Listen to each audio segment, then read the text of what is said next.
ఉమ్మడి ఖమ్మం జిల్లాను సస్యశ్యామలం చేయాలన్న లక్ష్యంతో చేపట్టిన సీతారామ ప్రాజెక్టుకు లింక్ కెనాల్ పనులు అడ్డంకిగా మారాయి. భద్రాద్రి జిల్లా నుంచి ఖమ్మం జిల్లాలోని పాలేరు వరకు నీటిని తీసుకురావాల్సిన కాలువలు, టన్నెల్ నిర్మాణ పనులు నత్తనడకన సాగుతున్నాయి. గోదావరి నదిపై భద్రాద్రి జిల్లా బీజీ కొత్తూరు వద్ద నిర్మించిన సీతారామ ప్రాజెక్టు ద్వారా ఇప్పటికే కొన్ని పంపు హౌజుల నుంచి నీటి విడుదల జరుగుతుంది. అయితే ఆ నీటిని పాలేరు రిజర్వాయర్ కు అనుసంధానం చేసే పాలేరు లింక్ కెనాల్ పనులు మాత్రం పూర్తి కాలేదు. సీతారామ ప్రాజెక్టు నీళ్లు పాలేరుకు చేరాలంటే పెండింగ్ పనులను త్వరితగతిన పూర్తి చేయాల్సిన అవసరం ఉందంటున్నారు అన్నదాతలు. ఇక ఇదే అంశానికి సంబంధించి మరింత సమాచారాన్ని మా ప్రతినిధి ఉపేందర్ అందిస్తారు.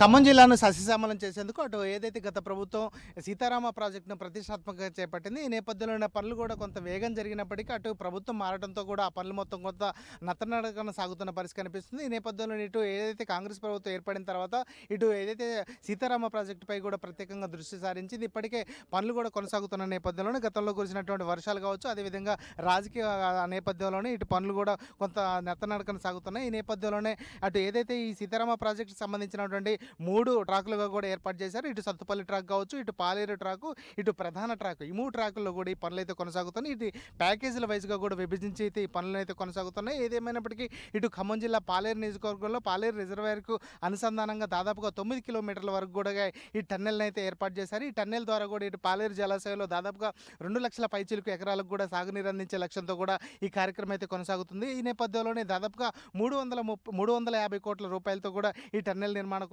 పనులు అయితే కొనసాగుతున్నాయి. అయితే గతంలో కురిసిన వర్షాలు, అదేవిధంగా రాజకీయ ఒత్తిడితో కూడా కొంత ఈ పనులు కొంత నత్తనడక సాగాయి. అటు ఏదైతే టన్నెల్కి కూడా భారీగా వర్షం నీరు చేరడంతో కూడా ఈ పనులంతా కూడా ఆగిపోయినాయని చెప్తున్నారు. ఇప్పటికే ఇటు ఏదైతే వాతావరణ పరిస్థితులు కూడా ఇటు ఈసారి ఖరీఫ్ సీజన్కి అనుకూలంగా లేకపోవడంతో రైతాంగం కూడా తీవ్రంగా ఆవేదన వ్యక్తం చేస్తుంది. ఇప్పటికే ఏదైతే పాలేరు జలాశయానికి అనుసంధానంగా ఉన్నటువంటి కొంతమంది రైతాంగం అంతా ఉన్నారు. ఇప్పటికీ ఈ సీతారామ ప్రాజెక్టును పూర్తి చేయాలనే కూడా వారు చెప్తున్న పరిస్థితి కనిపిస్తుంది. ప్రధానంగా చెప్పండి, ఇప్పటికే ఈ సీతారామ ప్రాజెక్టు రావడం వల్ల ఇటు ఈ ప్రజలకు ఏ విధంగా లబ్ధి చేకూరే అవకాశం ఉందంటారు? ఇదంతా కంప్లీట్ అయిపోతే రైతు వారీగా చాలా బెనిఫిట్. దాంతో పాలేరు రిజర్వాయరు నీటి మట్టం పెరిగితే జలాలు కూడా బావుల జలపాతం కూడా పైకి వస్తుంది. మంచి ప్రాజెక్టు, చాలా గొప్ప ప్రాజెక్టే. కానీ ఆ గవర్నమెంట్లో కొంచెం ఆగిపోయిన పని మా వాస్తవం. ఇప్పుడు కాంగ్రెస్ గవర్నమెంట్ వచ్చి శ్రీనివాసరెడ్డి గారు మంత్రి గారు వచ్చినాక కొంచెం స్పీడప్ చేస్తుండ్రు, దీని మీద దృష్టి పెట్టిండు, దాంతో పనులు చేస్తుండ్రు. కానీ కాంట్రాక్టర్లు కొంత మారటం వల్ల కొంచెం ఇబ్బందికరంగా ఉందంటుండ్రు. ఇది చేస్తే మాత్రం చాలా అద్భుతమైన వర్క్ చేయాల్సిన పని. రైతులకు అందులో ఈ సంవత్సరము కాలం కూడా సరిగ్గా లేదు, వర్షాలు లేవు. వర్షాలు లేక రైతు వారికి కూడా చాలా ఇబ్బందులు పడుతుండ్రు.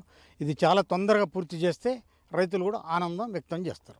9 కిలోమీటర్ల పైచిలకు కూడా జరిగిందని చెప్తున్నారు. దీనికి సంబంధించి అంటే మీకు ఎలా అనిపిస్తుంది? ఈ ప్రాజెక్టు పనులు చేయడం ఎలా అనిపిస్తుంది? మంచిగానే ఉంది. ఈ కాలువ పూర్తి అయితే 2 పంటలు కానీ పూర్తిగా సాగర్ కెనాల్ కానీ పూర్తిగా సస్యశ్యామలం అవుతుంది.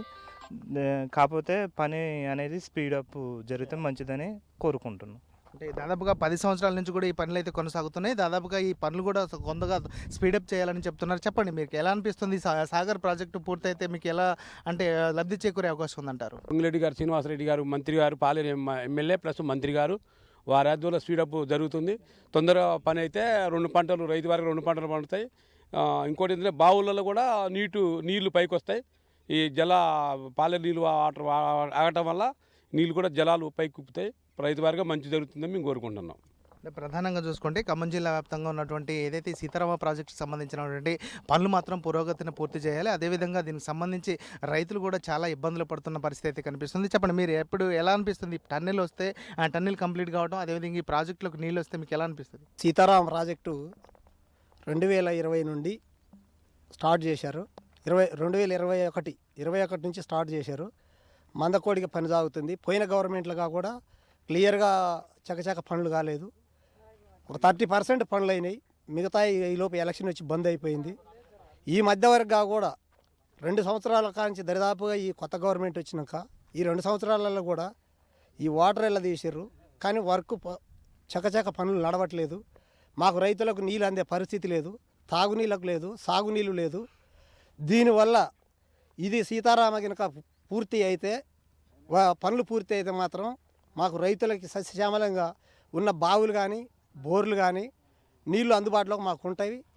దాని ద్వారా మాకు రైతులకు లబ్ధి చెందుద్ది. కానీ ఇది చేయకపోవడం వల్ల మాత్రం ఈ నిర్లక్ష్యం వల్ల మాకు పూర్తిగా చాలా ఇబ్బందులు ఎదుర్కొంటున్నాం. దాదాపుగా చూసుకుంటే ఈ ప్రాజెక్టు పనులు మాత్రం ఇప్పటికే ఏదైతే ఈ టన్నెల్కి సంబంధించి దాదాపుగా ఇంకా 4 కిలోమీటర్లు కూడా పూర్తయ్యాయి. మరో 4.5 కిలోమీటర్లు పూర్తి చేసిన తర్వాత ఇటు పాలేరు జలాశయానికి కూడా అనుసంధానం చేస్తామని చెప్తున్నారు. ప్రధానంగా ఇప్పటికే 350 కోట్లతో ఈ ప్రాజెక్ట్ అయితే ప్రారంభించారు. దాదాపుగా ఏదైతే 79 కిలోమీటర్లకు సంబంధించి ఇప్పటికే దాదాపుగా 50% పనులు కూడా పూర్తయ్యని చెప్పేసి అధికారులు చెప్తున్న నేపథ్యంలోనే త్వరితగతి పనులు పూర్తి చేయాలి. అదేవిధంగా రైతాంగానికి కూడా ఈ ప్రాజెక్టు ఈ సీతారామ కాలువ పూర్తి అయితే మాత్రం అటు పాలేరు జలాశయానికి వచ్చేసి ఏదైతే ఇటు నాగార్జున సాగర్ ఆయకట్టుతో పాటు ఇటు కొత్తగా దాదాపుగా వేల లక్షల ఎకరాలకు కూడా ఇటు నీరు అందే అవకాశం ఉందని చెప్పేసి రైతాంగం సంతోషం వ్యక్తం చేస్తున్న పరిస్థితి కనిపిస్తుంది. ప్రధానంగా పనులు మాత్రం త్వరితగతిన పూర్తి చేయాలని చెప్పేసి రైతాంగం డిమాండ్ చేస్తున్న పరిస్థితి ఇక్కడ కనిపిస్తుంది. ఇది ఇక్కడ తాజా పరిస్థితి. కెమెరా పర్సన్తో ఉపేందర్, రాజ్ న్యూస్, ఖమ్మం.